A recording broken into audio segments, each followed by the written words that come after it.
qaysi joyda musulmonlar yashaydigan joyda zo'r texnikalar nimalardir chiqib dunyoni egallayapti? Qayerda? Hech qayerda. Bugun musulmonlar bir tiyin qilib to'plab faqat oladigan bo'lib qoldi xolos. Xursand yigit.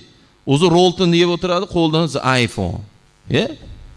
Uka, iPhone olmay, Rolton yemay, boshqa narsa yeng. Qo'lda iPhone, miyada alif yo'q. Bir marta jiringlamaydi telefon. Chunki puli yo'q uni. Nima kerak bu? Ko'ryapsan, ong buzilgan. To'xta, bugun iPhone olmay, shuni o'rniga bir aborot qilay, yerda joyga to'lab ilm olay, shogird tushay, keyin bo'laveradi demayapti bugun yoshlar. Bugun toldan tutdan qilib, kimdan bo'lsa ham qarz qilib bo'lsa ham bitta mashina olib, ayningni qoraytirib, milisadan qochib yursa bo'ldi. Chunki $1000 ga to'lamaganda uni, qochib yuradi tanirovkan qilib olib, katta ketib. Fikr shuna bo'lib qolyapti. Shu chiroyli usti-bosh bo'lsa, bitta telefon bo'lsa, shuni ham ko'rsatib, ushab yursa shu uchta ko'zini. Nima o'zgaradi? Ayting mana.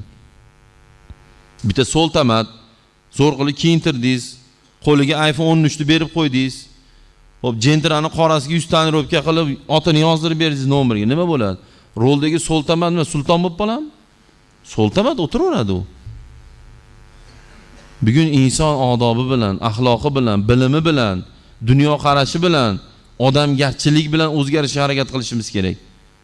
Bugun yoshlar ko'zni ochaylik. Umrimizni internet yeyapti. Musulmonlarni dushmanlarni bilasizlar nima qilyapti? Juda umniyda bular. Biz umniy emasmiz biz.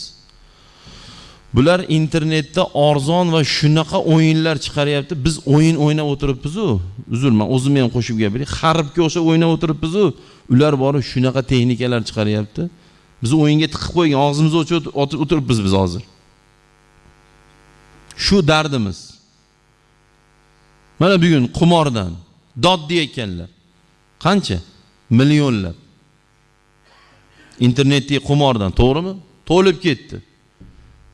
Tushgan, yutqizgan shu, yegan. Nimaga bu? Sabab Allohni tanimaydi o'sha bolalar.